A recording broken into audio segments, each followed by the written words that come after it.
challenging at the last part of this race, but Peter Budge from Box Hill will take this. Good run from Kublai Khan.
Around a bit, and then the more important thing is the closer to the ground, the numbers they keep you grounded. They're what's going to last longer.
Did you know?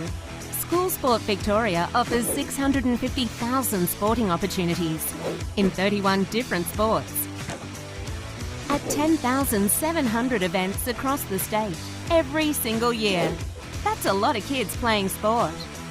And for over 25 years, the Victorian School Sports Awards have recognised more than 1,500 students, teachers and volunteers for excellence and outstanding contribution to school sport. Now that's a champion effort.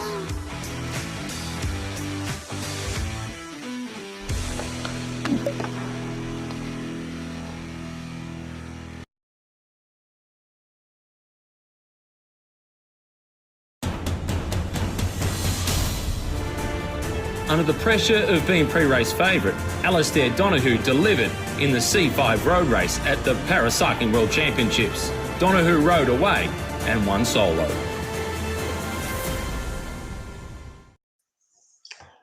Hello everybody, welcome to episode 31 of our School Sport Victoria Q&A, and we're live, and I'm joined today by, look, you throw the word around champion sometimes, but this man has got an incredible resume. I'm Howard Lewis, State Championships Officer at School Sport Victoria, and I'm very proud to introduce Alistair Donohoe, who is joining us from outside of Victoria. Hi, Alistair. Hey, Howard. How you going? Good, thanks. I was a bit stumbly on your surname. Do you want to clear it up for me right up front? Yeah, sure. It's To me, it's Donohoe. That's just Donohoe. how I've always pronounced it, how it's spelled. But yeah, I mean, you can cut it Donohoe if you'd like. Yeah, I've been watching a bit of footage of you on YouTube through various things, and it does get a few different pronunciations. But the main thing is they're talking about you, and I'm going to talk about you now for just. I'll keep it just brief for a minute, but you've got some incredible achievements. You're a 6-time paracycling world champion, and that was just involved at 2020. You were a 2-time silver medalist at the Rio Paralympics back in 2016.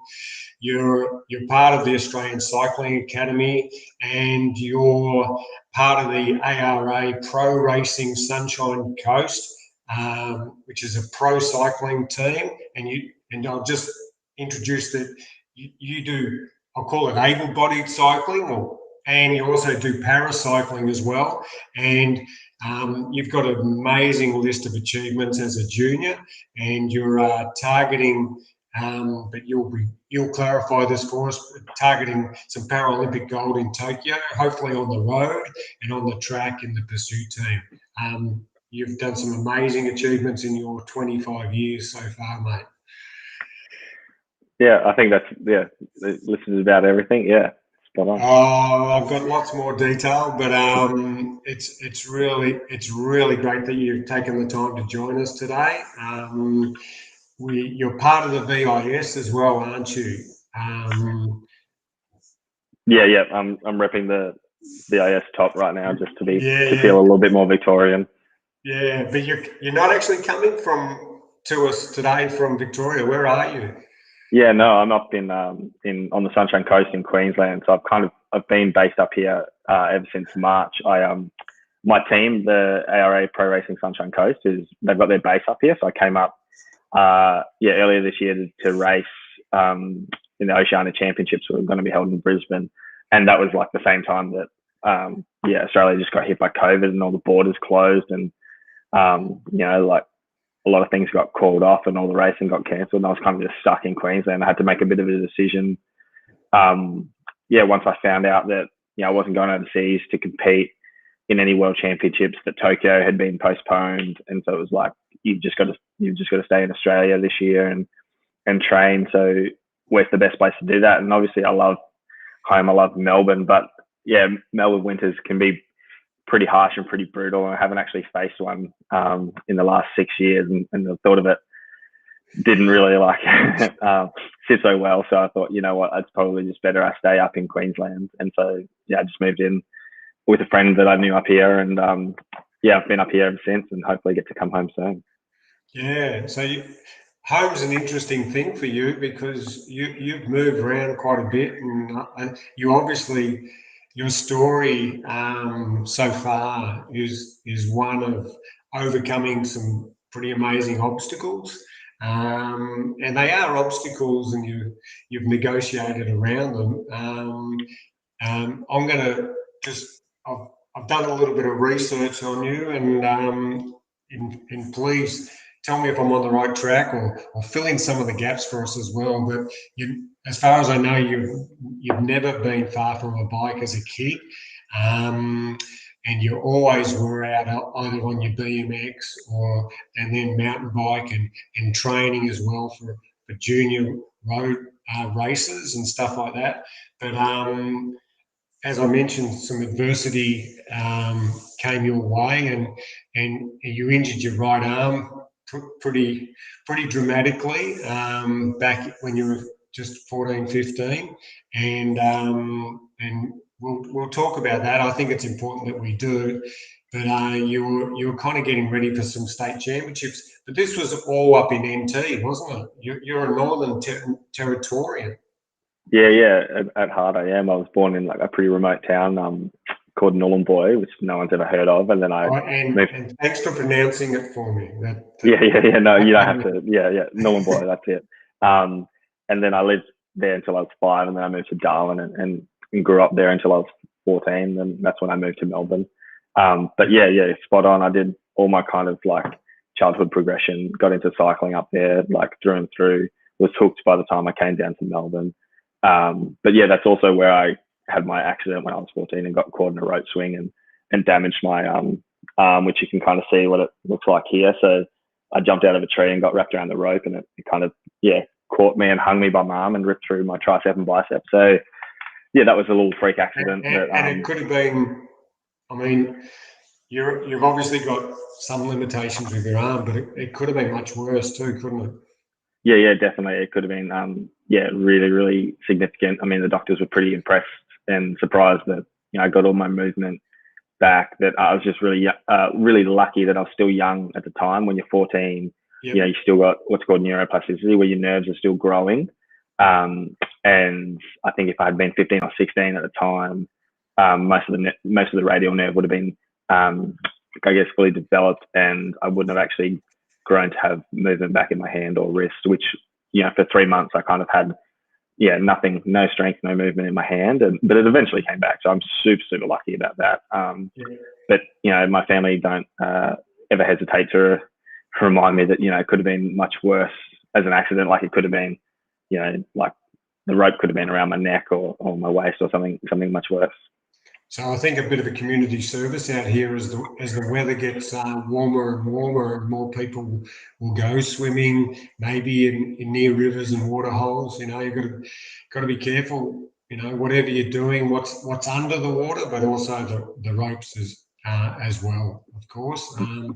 But I can hear in your voice that you're. I can already hear a positive spin on it, which is always why it's great to have people like yourself, because I do think it's a really good story, and it's just growing from there. But bit back to you as a youngster, you were into other things even before probably settling more into cycling. What's just some of the other sporting pursuits you did when you were pretty young?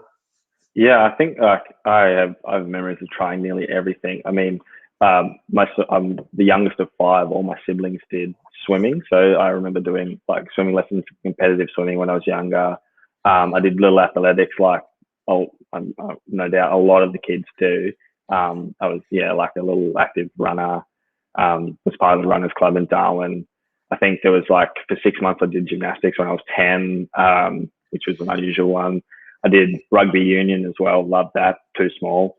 And then ended up getting into triathlon like when I was about probably 11 years old. Through my parents were doing it locally up there, like just to stay fit. And I got into the junior series and found that I was like, because I'd swum and because I'd run, I was actually quite good. And but then like I just really enjoyed the ride aspect of it. And then that actually was kind of like my transition into cycling. I didn't really like drowning in the swim. I didn't really like suffering on the run, but I loved scooting around really fast on the bike. And also just through my childhood, I'd always ride to school. Darwin's like not that big, and it was only 5Ks from my house to school. So I'd be late and belt that out in the morning. I think that kind of just gave me a good stead to like, I guess, a good base to most kids. Darwin's pretty flat too.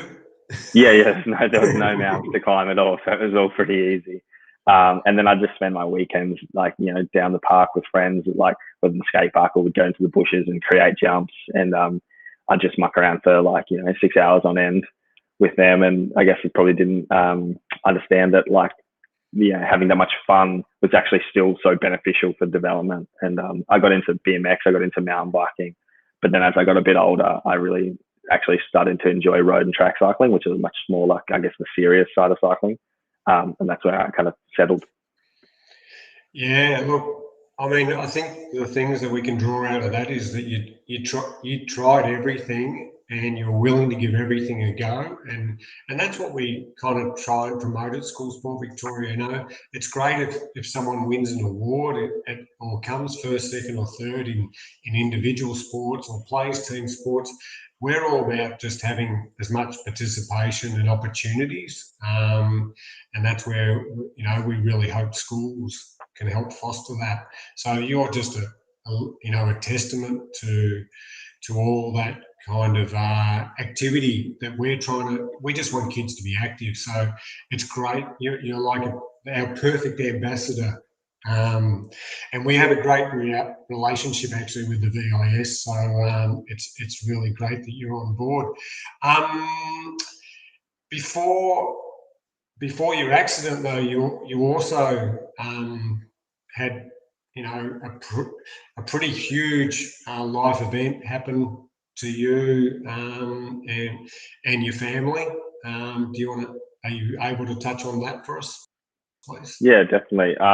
Yeah, when I was 11, my dad was unfortunately killed in an accident that just happened at home with he got electrocuted when a tree fell onto a power line, and the tree was still live, and the power hadn't actually been shut off, and he touched the tree, and it is like, I guess, a pretty instant reaction, and it was a big shock to the family, as I guess it would be to anyone to lose a parent so suddenly. So I was like I said, the youngest of 5. So I had 2 brothers and 2 sisters and my mum. So I had just like, I guess we had a big family to support each other, and we had like a great community around us. And so I feel like, I definitely like managed to I guess get through that as best as anyone could. But also being 11, like it was pretty significant. I was pretty young, so I probably didn't understand like how to I guess process that and how to deal with that at such a young age. But I feel like my sport had definitely actually helped me process those emotions and deal with it, and also those emotions like really drove me to a lot of like great successes of, I guess, probably my life, and definitely towards, you know, the Rio Olympics. I have these distinct memories of out training and that being one of the largest motivators. You know, just thinking about my dad wanting to do, like, maybe make him proud, or even just using those like raw emotions as a big drive. And I did a lot of, I guess, the dealing with it and processing it later in life when I got a bit older and kind of understood it more. So it was a pretty big, significant shock. But I think just my family being so tight, so loving, and so massive, that it just helped us all really get through it well. Yeah, thanks for sharing that. And the video we showed right at the start, where you came across the line winning the event, and it looked like it was bad, but you're telling me there's a bit more to it. Do you want to share that with us as well? Yeah, I've got a tattoo on my forearm, which is a homage to my dad. It just has his full name and his birthday, and Raf's it definitely. Thanks, Raf. It definitely looks like a dad, but I feel like in 2018, dads weren't as much a thing, and it's definitely something I do when I win a significant event. Is I give my tattoo and I point to him, and that's like a really meaningful thing to me. And I really hope that people don't think it's a dab, because it definitely isn't. Yeah. Okay. Oh, that's great, and we'll be looking for that when you're in Tokyo. We do have a question that has come through, so we'll quickly go to that. We've had a question from Peter, and it's how have you stayed active throughout the whole COVID crisis? And it probably leads in a little bit to what I was going to ask at some stage about kind of your training regime and stuff like that. But I was maybe just focus on the COVID side, and we'll come back to the training side. Definitely.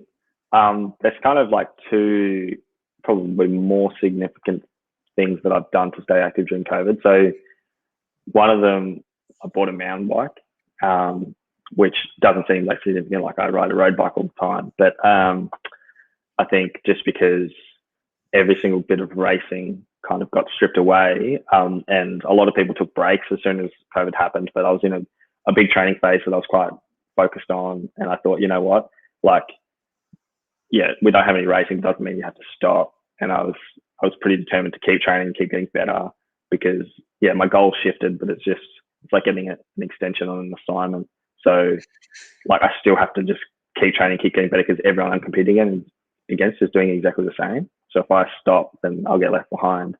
So the mountain bike was a big thing for me, because it really kept me fresh. Like I could train 5 times a week on my road bike, and then chop it with two days on the mountain bike, just to keep, like, I guess, things new, ride some trails, ride through the forest and things like that.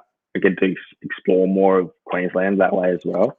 And then the other way is, which people in Victoria have to be all too familiar with the pretty serious lockdowns, is that there's a program called Zwift where you attach your bike to a smart trainer like an ergo, and you log online. I use this laptop, and I can race anyone in the world who's also on Zwift, and they have some different courses, and it's live. It's kind of like an online computer game. How hard you go controls how fast your rider on the screen goes, and you can race against each other. And that was like a pretty significant early on through like April, May, June. I did a lot of Zwift, probably like 2 to 3 times a week.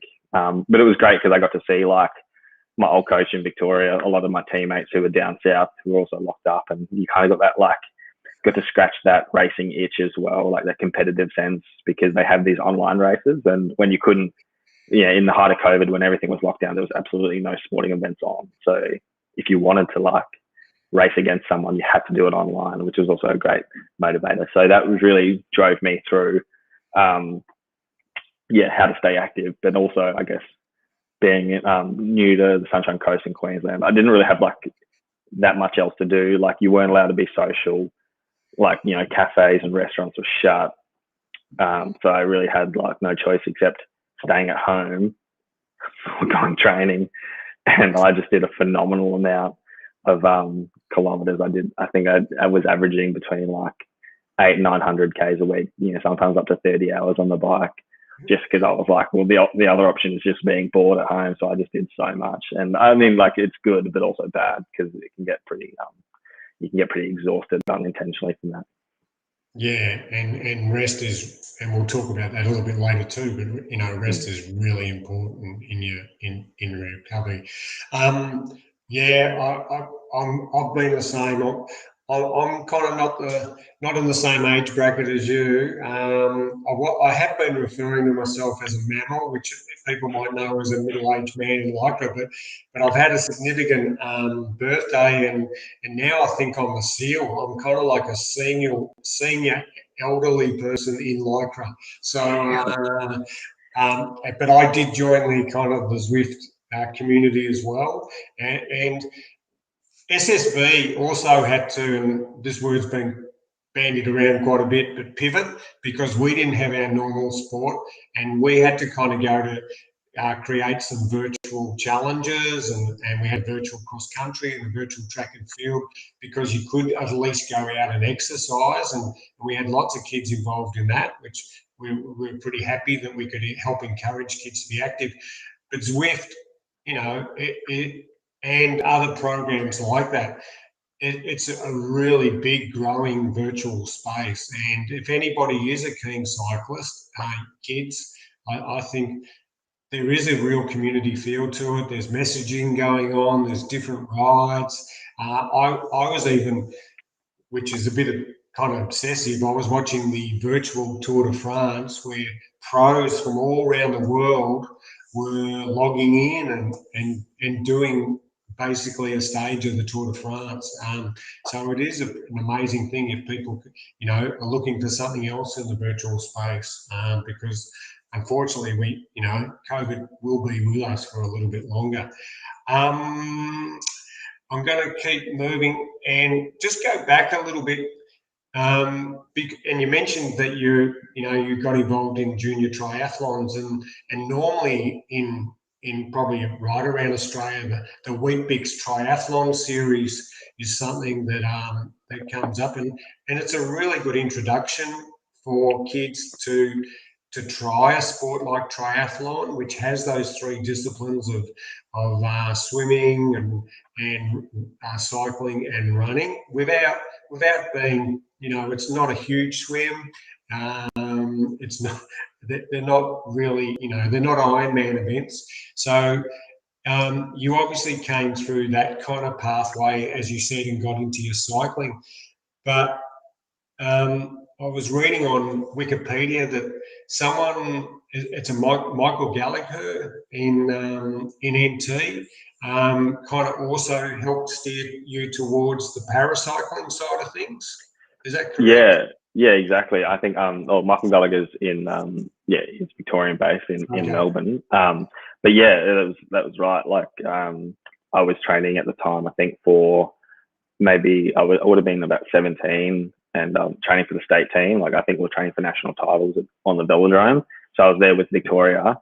And he was also, I think at that time he was training for the London Olympics, Paralympics, I should say. And so he was like in the same training sessions as us, and he was actually far better than us. And rolling around, like mid-training session, I'm just chatting to him, and he's like, "Oh yeah, I noticed you've got a bit of a funny arm. Like, I'm not really, sure on the specifics, but you should go get classified," which is the system when you get, I guess, if you've got an injury or a disability and you want to get into paracycling or any sort of para sport, they have to classify you because there's different categories. So like I don't, for example, compete against someone who's like missing a leg.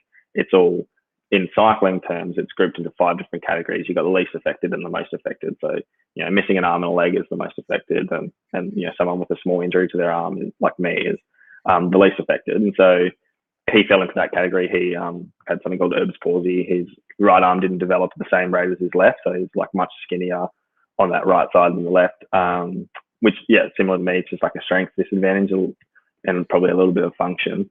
And so he was like, "You should go get classified." And then a year later, I had the opportunity to do, like, there was a race in Melbourne that I think the Para-Cycling national champs were on, and I was there. So I was like, "Oh yeah, I'll try this out. I'll go get classified." And I fit just into the very top edge of the least affected category. So I was pretty lucky.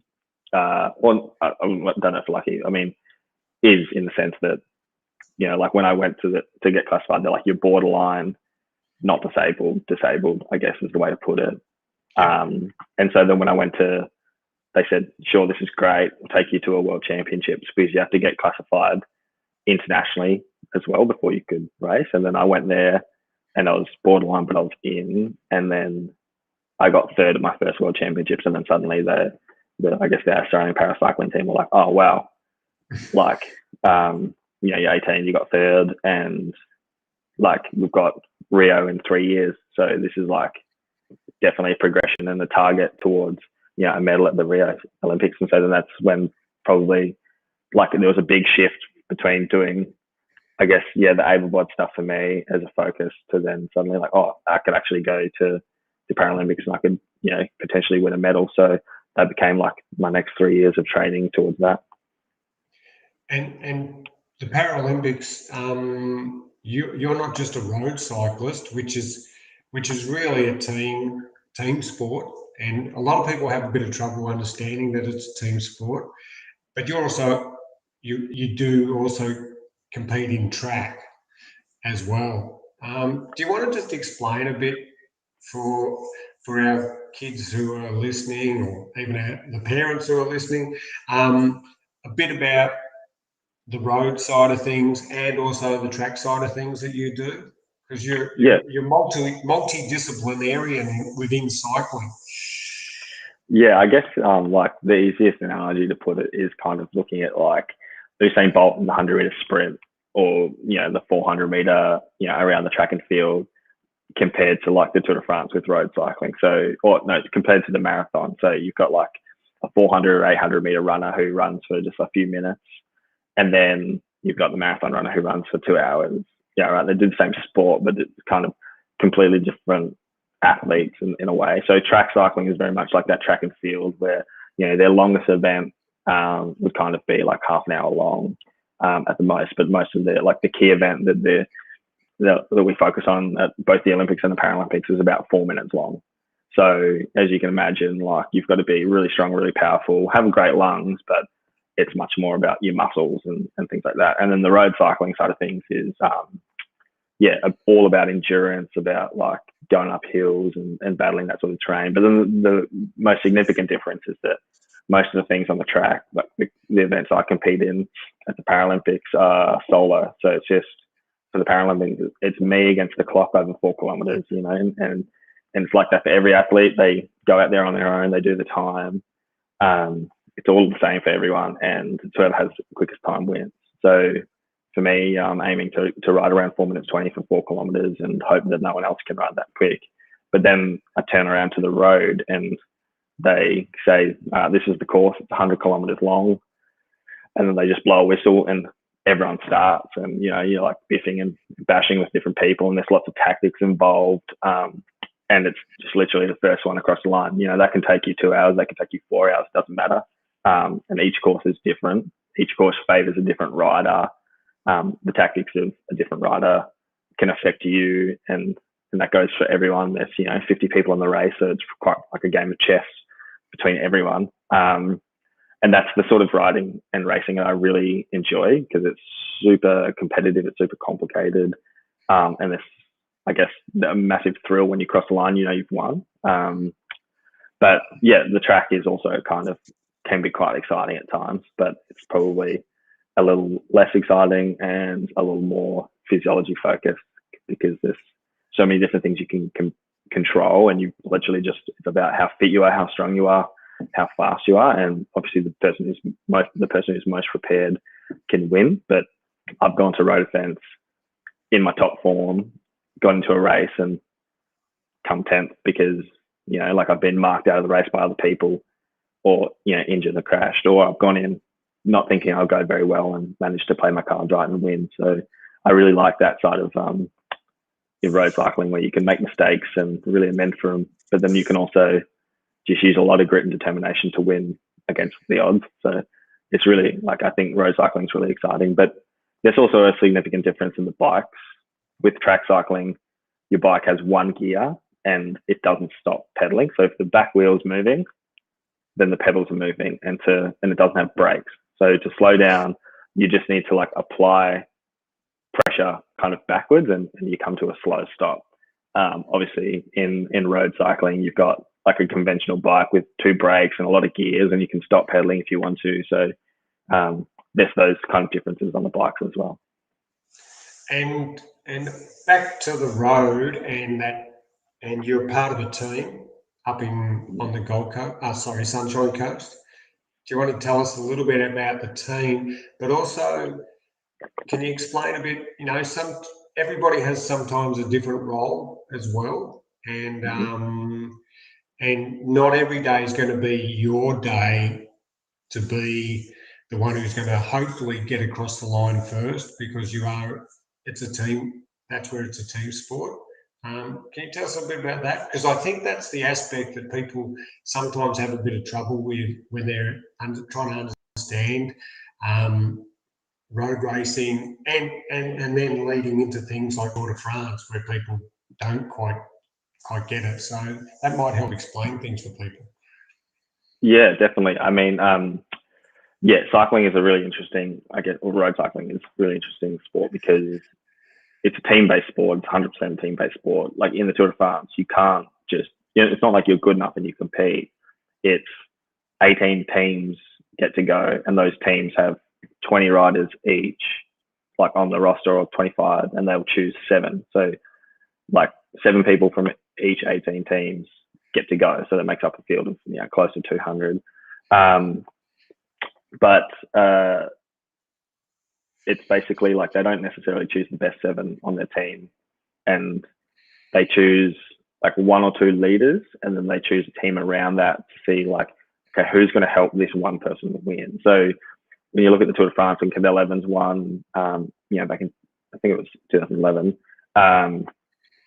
his team went there with the goal that he would win the Tour de France, and each person on that team had to work every day to make sure that Cadel Evans was in the best position he could be. And there's people getting him food, there's people getting him water, there's people sitting in front of him breaking the draft, and there's people helping him if he had a crash, if he got injured, if he had a puncture.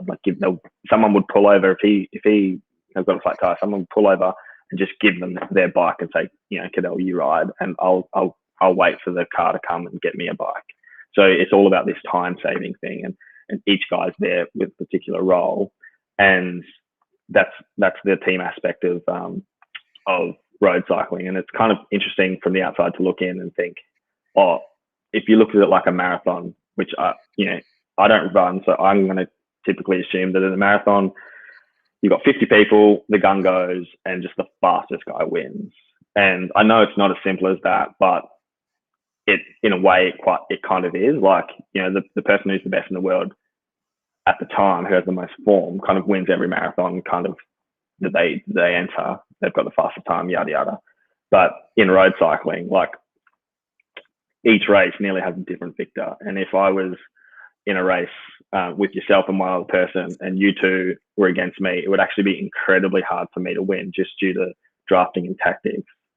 So that's where it's kind of quite interesting when it's 2 against 1 or 3 against 2, or if you're outnumbered, you have to be really crafty and better than the other people to win. Now, like, you can be crafty and worse and win, or you can be better and silly and lose. So it's a fantastic sport in that sense, because the victor is always different depending on the course, depending on the day. Now, good people often win a lot, but they can never win all the time. And I think in cycling, you lose more than you win. And that's one of the pretty beautiful things about it as well, that those victories are so few and far between. But, you know, when a teammate of mine wins, like, I feel the victory as well, especially if I've been a massive part of it. You know, there's one of my favorite jobs is leading someone out to a victory, and you just feel so, I guess, ecstatic. And you feel like a massive team camaraderie, and the celebrations in the bus afterwards, and the champagne with dinner, and all those fantastic things. Even though, like, on the result sheet, you know, like, Joe Blogg over here is actually, you know, cross the line first. It's like, yeah, there's 6 guys behind him who are all kind of celebrating and feeling like they've won, because they all know that he wouldn't have won without them. And that's the way the sport goes. And everyone in the sport understands that. It's just those outside of the sport who look on and think, like, oh, you know, like, Howard, how come you didn't finish that race? You must not be very good. But they don't understand that you tore yourself inside out for the first 3 hours of that race, and then your job was done, and your team said, get in the car, Howard, like, day's over. You've done everything you need to do. And it's kind of like, yeah, it's like that with cycling. Thanks for that. That was really great explanation for everybody, and how it is a team sport. And you talked, we kind of brought in the Tour de France analogy, which of course is probably the best, the biggest, and the most well-known multi-stage event in the world. But you had some amazing success in the Herald Sun Tour.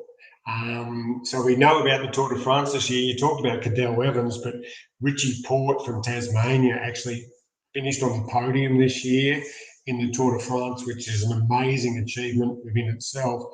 But you went better than Richie on one of the stages at the Herald Sun Tour, finishing at the top, or at least going over Arthur's Seat down on the Mornington Peninsula, and you won that day. We did have a little bit of footage playing there in the background. We've got some more footage now that we might talk about a little bit later if we get time. But can you tell us about that day on the Mornington Peninsula? And the Herald Sun Tour is how many stages these days? I think it's 6 stages, the Herald Sun Tour, yeah. And that was day 4, I think, or something like that. That would have been day 5. So that was would have been 2009 Sun Tour. We finished on Arthur's Seat. We started in Cape Schanck, and we did 4 laps of Arthur's. I think they were going to do 5, but there was like a kind of a bushfire scare, so they shortened it just so we could finish it a little bit earlier. But yeah, I think, like, that's a perfect example of how great cycling is in terms of the tactics of the day and the race. And, you know, like, it was the Queen stage. We did a lot of climbing that day, and Richie Porte was arguably one of, like, you know, in the top 3 climbers in the world. Climbers, for those who don't understand, is the people who go uphill. So basically, like, you know, when you're fighting against gravity, cycling gets really hard, and some people are really, really good at it, and he's one of the best. And I would not for a second think that I am even in the same league as Richie. He's like a phenomenal climber. But yeah, like, cycling is just such a good sport. I managed to get in the breakaway that day. And, you know, he wouldn't have been thinking about, you know, me up the road a couple of minutes up ahead. Quite naturally in cycling, that, you know, there's a bunch of people who go up the road and try get ahead of the peloton, and hope that they don't get caught, you know, by by the finish line, and sometimes the peloton, which is the largest group on the road, they stuff up the chase and they don't quite catch you in time, or sometimes they try just as hard, but that's just the people out front are too strong. And I just thought, my best chance of success this day was to get ahead and not try climb at the same pace as them, but just go to ride as hard as I can. I was with some really phenomenal people, and on the results sheet, it shows that I was like 1 second ahead of Richie Port and Michael Woods and some pretty phenomenal Tour de France riders. But the reality does go that they were 1 second behind catching me. But at the end of the day, it's just everyone starts at the same time, and everyone gets to whoever crosses the finish line first, and that's the beauty of it. And the tactics that day, I managed to beat them, and it's a pretty great feeling, and it was just a ride of my life, and it was just pretty phenomenal, and took a chance and paid off. One of the rides of your life. Yeah, one of the rides of my life. Yeah, definitely. Sure. You talked about climbers. Let's hear a bit. We'll get a little bit personal. I said you were 25. What is your height? What is your weight? It depends if you're talking my my height doesn't change with COVID, but my weight changes with COVID. But yes, I'm 170 centimeters. I'm not massive, pretty short, which is good for cycling. But I'm sure I'd like to be a little bit bigger. And then it depends. I mean, at that stage at the Herald Sun Tour, I would have been probably about 60 kilos flat. At the moment, with a big focus on the track for me now, I want to get a bit bigger, a bit musclier. I'm 65 kilos now, but which is still, I guess, by anyone's standard, pretty small. I just wanted to ask that because cyclists come in different sizes as well, as you said. Track. Some of the track guys are huge, or track women too. It's all about strength and muscle, and then you've got smaller guys and really lean guys who are phenomenal climbers on the road, and then you've got sprinters as well, who again is power, but having, of course, they all need quite a bit of endurance. What's it? You've been out for a ride today's probably not a good example. I know you did a corporate ride, but how far would you normally ride on a typical day for training, if you could call a typical day? Yeah, typical day. I mean, I guess I probably at the moment I ride about 600 k's a week, and that's over like 5 major training days. With 2 each days that I might ride 30 k's. But on both Wednesday and Thursday, I rode about 130 k's each. I might clock up close to 140, 150 on both Saturday and Sunday. So some days are longer than others. I mean, if I've got a big endurance day, it can be close to 200. It also depends. If you go up hills, you go slower. If you go on the flat, obviously you go a lot faster. So my training's done on hours. By my coach, he says, go this day, go do this many hours, and if I have to do these efforts and do these sprints and that, et cetera, I just look at the program and then clock in. But it's usually a pretty typical day. It doesn't feel like training if I've done less than 100 k's, and it feels like a big day if I've done over 150. I'd say. You're going to tell me you're just getting warmed up at 100 k's, probably. Yeah, maybe. And it wouldn't be just out on the road as well. There'd be other parts to your training as well. We had some footage of you doing some weights, and tell us a bit about some of the other sessions that you would do in your whole training regime. Yeah, so that's a pretty important part of it. At the moment, I have 2 gym sessions a week. So gym for us is pretty integral. It's a lot about not losing muscle mass. It's really, really hard to gain muscle mass when you're doing any sort of endurance. Like if you're a strength and conditioning coach and someone came to you and said, I want to put on size, they would be like, all right, stop all running, stop all cardio. So for me to think, to wish that I could put on 1 kilo of muscle is pretty hard. But with so much endurance, you can actually eat into the muscle. So for us, it's a lot about maintenance, but you can also get these awesome strength gains. And then also just really working on those stabilizing muscles and that core stability and those glute activation. So gym's a massive part of my training, kind of year in, year out. When competitions come, they tuck the gym away because it makes you pretty sore. It's pretty taxing, but for most of the year round, it's there.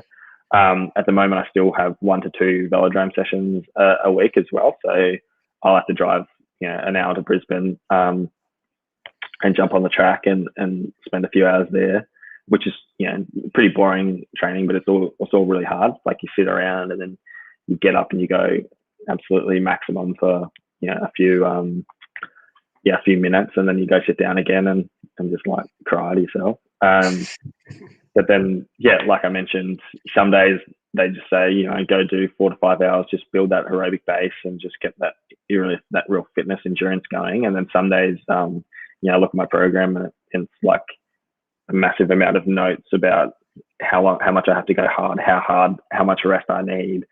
Sometimes you need to cut and paste it and put on your bike so you can actually remember what's going on. But they're the real days that make a difference. And sometimes it can be as simple as go do this hill as hard as you can 5 times. Some days it's like, go hard for a minute, go moderate for 2 minutes, sprint for 30 seconds, take 5 minutes rest, repeat that 8 times. And those days, I guess, are the least enjoyable because it's kind of up to you about how hard you can push yourself, which is kind of a pretty interesting aspect of cycling, because being a team sport, like when you rock up to a race, everyone's there racing together, everyone's doing the same thing. But then a lot of the time after the race, everyone says like, see you later, get to the airplane and flies back to their different homes.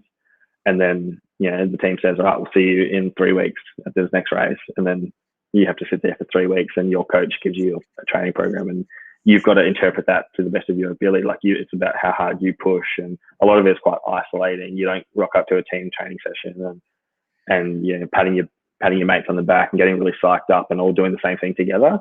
But again, that's one of the beauties of why I'm up here with my team, ARA Pro Racing Sunshine Coast, because I've got about 10 teammates who are living here on the Sunshine Coast, and they're from all different parts of Australia, and they've all based themselves up here, so we can kind of have that culture. And so that we can train together and really push each other and not be so isolated. And when I'm back home in Melbourne, I just train with friends, but none of them are on my team. They're all doing different things to me. And it's so much nicer being able to go to the gym with my team and then go on to training sessions with my team and then go have coffee with them as well afterwards and really build that camaraderie. So when it comes to racing, we spent the most time together. We're going to work and we're going to gel together, and we know exactly what to do. And I think that's one of the kind of amazing things about being up here on the coast, as much as I love Melbourne. And of course, you've got to put fuel into this body to keep pumping out all those training sessions. Mm-hmm. That's a key ingredient in your success. I'm assuming the team would have some dietary advice and things that are good to eat and not good, and steer away from things that are not good to eat, and also rest and recovery. I mean, there's times you've got to really put your feet up and get off your legs. And I'm curious, what advice do they give you about how much sleep you should have as well? Yeah, I think sleep's one of the biggest things, and I've kind of, I guess, over the years realized, I mean, like, as up until the last year, I'd even say I hated sleep. I mean, it's like, it's time spent, doing nothing when I could be doing something I want to do. Like, I'm very social, I'm full of energy, and I find it hard to sit still, and I never prioritize sleep. But at the same time, there's some really great advice saying that, like, you don't actually get better from training, you get better from sleeping, because that's when you do most of your recovery. And, everyone learns that you train to break your body down so then it recovers stronger than it was. And so you got to build those blocks, and you got to, slowly get better. And I think that's like, it's clear that sleep is the most important thing. You can have all the protein shakes in the world. You can have, you can do ice baths, you can do massages, but, like, sleep is king. So it's pretty hard for me to prioritize that naturally, but I manage to now. And I find it especially hard in Queensland because everyone gets up incredibly early here, and that's just like kind of not in my nature, but I'm trying. Like, 6 a.m. is quite late. Like, you could easily get up at 4 a.m. and there'd be cars on the road, there'd be people doing things. They don't have daylight savings, so the sun rises at 4:30. It gets so hot, people just get up and do whatever they have to do early. And which also means I have to go to bed at like 8:30, which I feel like a grandpa when I have to do that. But, kind of you just got to have that mental shift and change your clocks and pretend that you're back in Melbourne. But yeah, we have, the team has access to these recovery pools at the university. We've got, recovery boots. We've got people who can give us massages if we need it. They also have a nutritionist, but I'm lucky enough that with the VIS back home, I work with my own nutritionist, Kylie, there, and she's great. And I've worked with her for a few years. And so I guess I've been in it for so long that now it's kind of all pretty well ingrained. I don't need to have that many regular meetings unless I need to get something checked, or if I just need a refresher, because sometimes it's even just useful to hear the same information that kind of just repeated to you. I live off hummus a lot, so I've got a 1 kilo tub just sitting here to snack on. Yeah, it's in my veins. So I feel like any athlete that wants to go well just have to eat hummus. But yeah, there's a lot of things that the really simple things that you learn when you're young are actually quite true. And so the simplest things I've learned, which is the most practical. I mean, like, I love to get into the science of training and nutrition and all that, but they basically just say, eat enough food, eat different colors, and get enough sleep. And I guess it's pretty annoying when you break it down like that and you think, that's actually all I have to do. I thought it would be so much more exciting, so much more complicated, but you can, if you just follow those 3 steps, you can't really go wrong.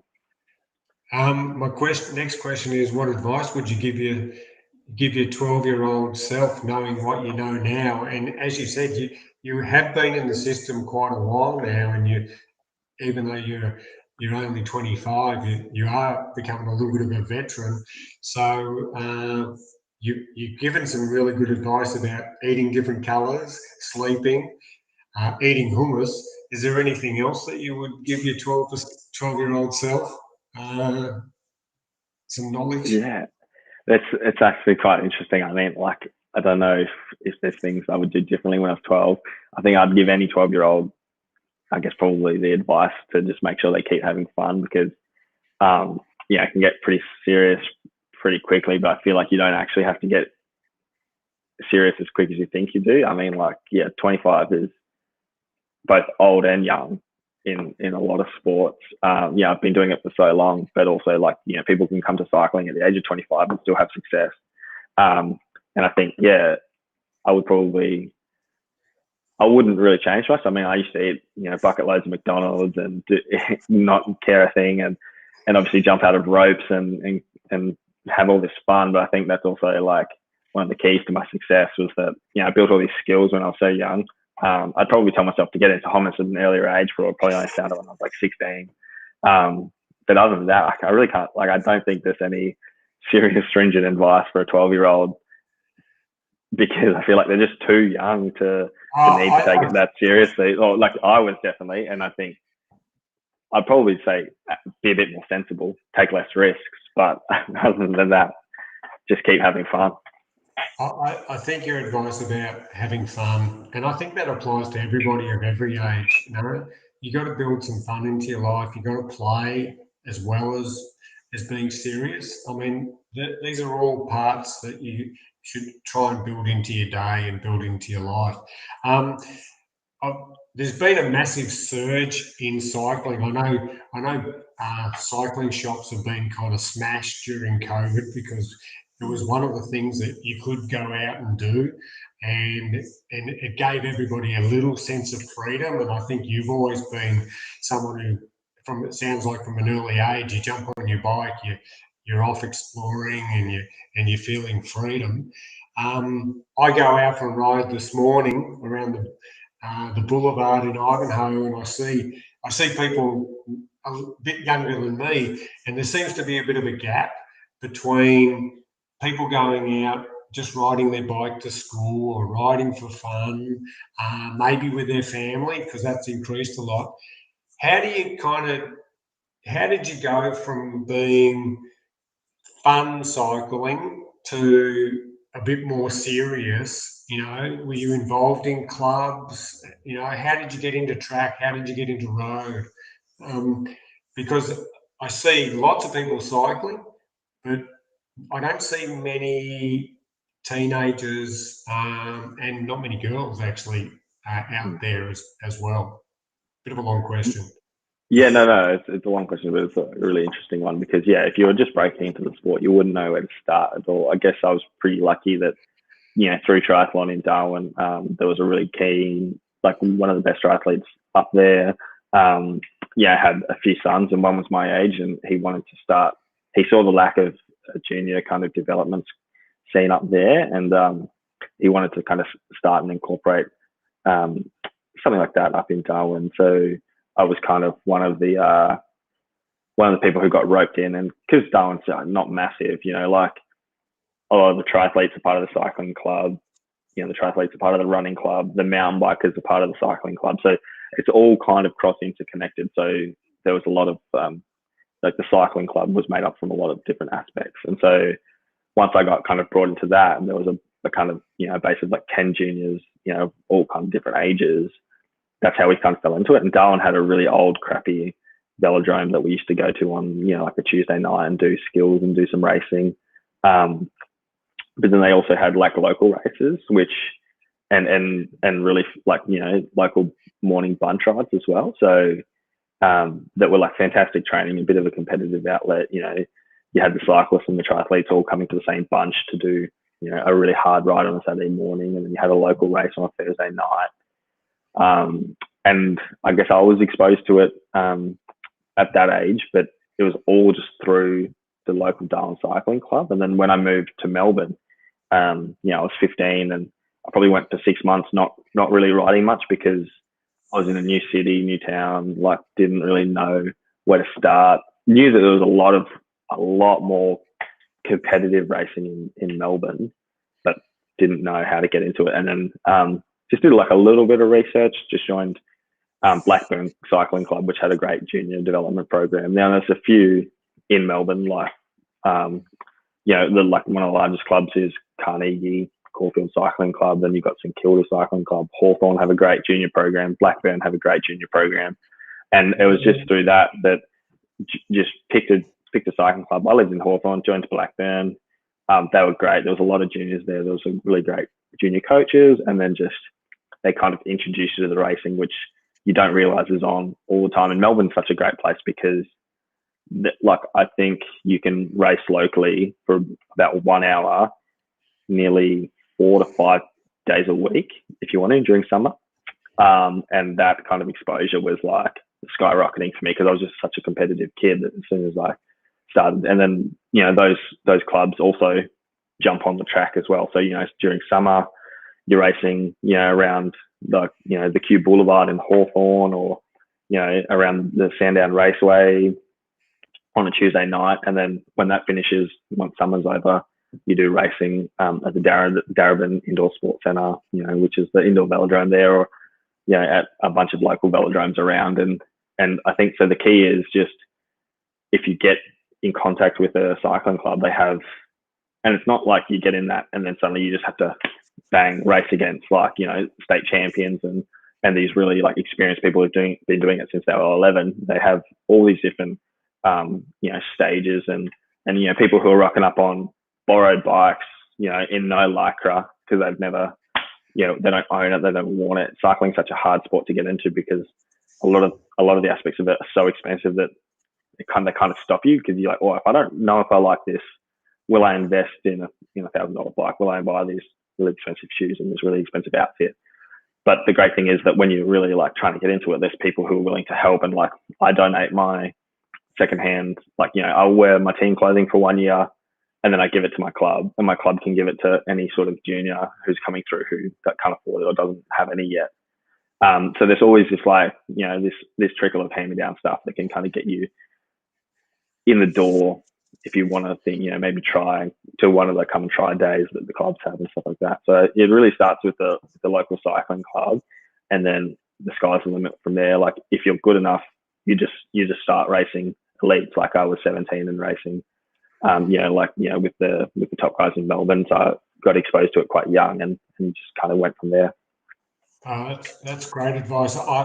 I live on the north side as you do when you're back based in Melbourne, and I know clubs like Brunswick have had a resurgence, and of course there's plenty of there's areas around regional Victoria where cycling is huge as well. So there's clubs everywhere, and I think you've given everybody some really great advice there to take that kind of leap and getting a little bit more serious, and also getting into it without having to spend, as you said, what can be at times, a pretty expensive sport. If you go down the gear freak kind of hobby that some of us do as well. Can you take us just quickly? I know time's against us, and you've got commitments, so we're probably coming down to the last couple of minutes. But back at Rio, in the Paralympics, you were in a battle heading towards the line in the road race, and there was an incident, pretty controversial. Can you take us through that a little bit? And I'll just finish. That must be burning inside you for Tokyo as well. Yeah, definitely. I don't know. It was displayed on the screen before if anyone caught it. But I was in my key event at Rio, which is the road race.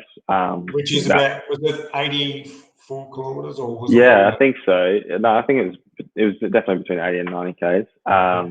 It was about between 2:15 to 2.5 hours.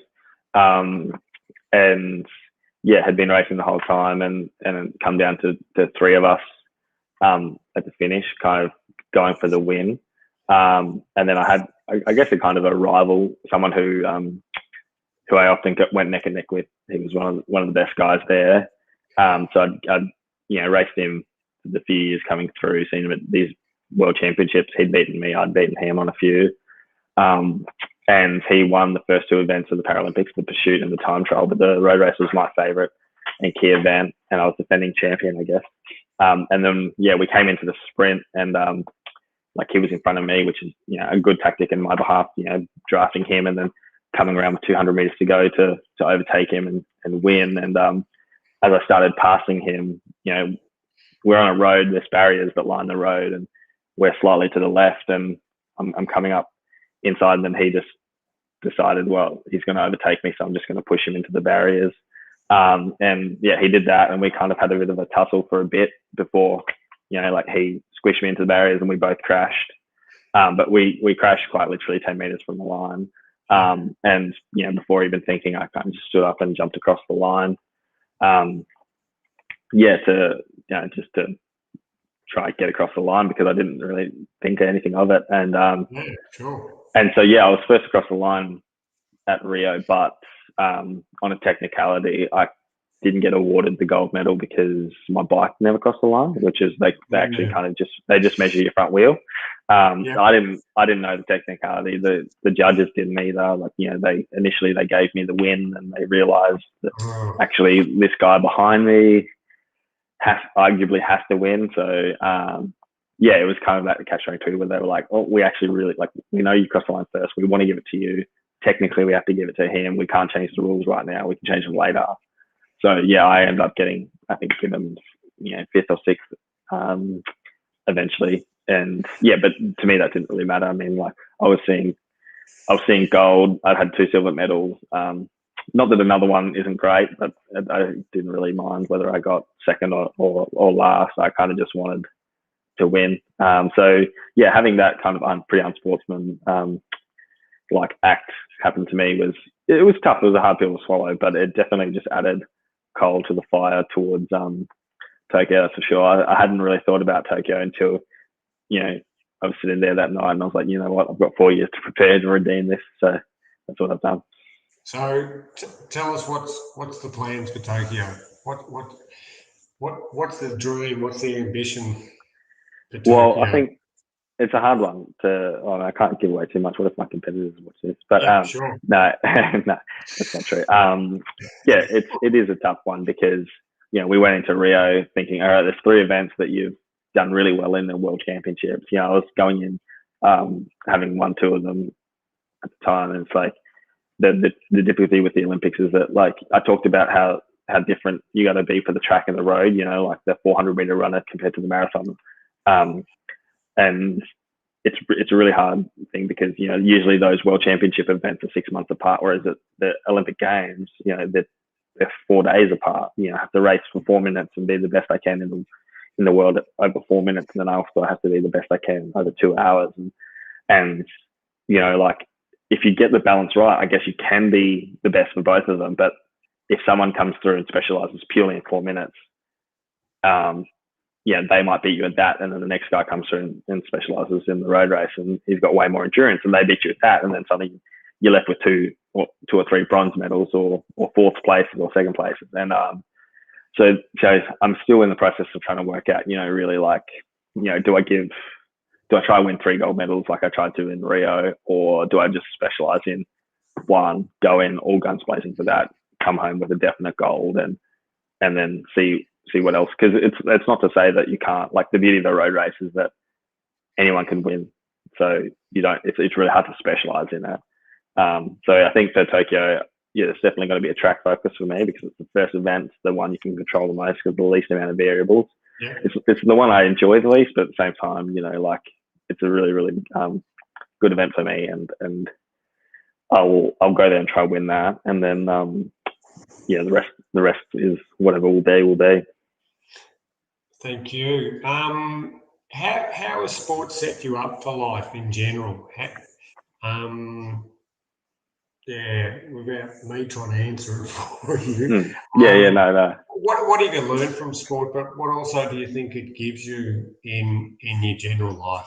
Is probably how I'll best word it. Yeah, I mean, like, I was never that driven in high school. I mean, like, I had a passion for sport, and I kind of used that as, I guess, an excuse to not give my everything in like my BCE, for example. But at the same time, you know, when I was 16, 17, I wasn't giving everything to my sport either. Like, I guess the cogs hadn't turned into my head, and I hadn't realized, you know, the sacrifices, the disciplines, and the dedication it takes to make it as an athlete. And I didn't realize those things until I was kind of 18, 19, 20. And that's when I started to have a lot of success in cycling. Obviously I had, you know, like, success when I was younger, but that was purely probably just from a little bit of lucky talent and competitiveness. When you get older, you know, it's purely about who makes the sacrifices. And I think those are the things that are actually the biggest changes in me. And they definitely wouldn't have come if I wasn't doing sport. I mean, like, I've always been sporty, but, you know, being, you know, a cyclist and being professional, it gave me this drive, this dedication to make sacrifices, to put in a lot of hard work, to be quite single-minded when I have to be. But it also gave me, like, an understanding of working in a team, even with people you don't necessarily like. Like, I've had teammates in the past which I don't get along with, but you have to. You know, at the end of the day, you know, you're both there with the same goal. And I feel like those sort of skills really relate to real life, you know, in the workplace. But then also, you know, I'm pretty confident that when I stop cycling, whatever career I choose, which there are a few in my mind.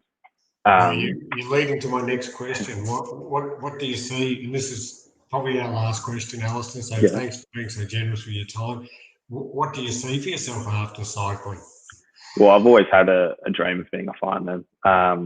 It was kind of a goal when I was, even, you know, when I was finishing year 12, I kind of sat and thought to myself, you know, where do I want to go? What do I want to do? And I thought, well, I really want to be a fireman, but I also really want to be a cyclist. And I can't be a cyclist later, and I can always be a fireman later. So, you know, one has a time limit on it. I have to do it when I'm young. So, yeah, that's my immediate goal when I retire. I also want to be, I guess, an advocate for, you know, disability in sport, people trying to get into it, because I know it's such a hard area to get into and a hard place to realize. But yeah, my biggest goal is being a fireman. And I think, you know, the characteristics I've got from professional cycling are absolutely perfect for that role. You know, you've got to work as a team, you've got the same goal, you have to be able to react quickly, you have to be really a lot of attention to detail, really dedicated with your training, really dedicated when you're, I guess, on call. These are all the things I obviously have talked to people and understand. I've never done the job, so I don't know the intricacies, and I don't know the sacrifices, but at least, being a sportsman's prepared me to make like pretty hard sacrifices, socially, with family, with diet, with everything. And also just going into really dark places when you're trying to train. You have to kind of reach within yourself to get the most out of you. I think that kind of really feeds into, pretty much any workplace you're passionate about. But in saying that, it's pretty easy for me to do that as a cyclist because I am passionate about it. And so I think if you can find something that you do love and you do want to do, it doesn't really, like, the sacrifices don't really feel as much like sacrifices as they probably usually would. Thank you so much for your joining us today and being part of our SSV Q&A. This man is an 8-time world champion. He's got 8 rainbow jerseys. I find that amazing. A 2-time Paralympic medalist, a 10-time national champion. Check him out. Go on Wikipedia, Google him. He is, and I just hope so much that there's so much more for you to come. Look forward to hearing about you over hopefully what there is a summer season of cycling in Australia and your pursuits if once we travel. But really looking forward to seeing what you do in Tokyo.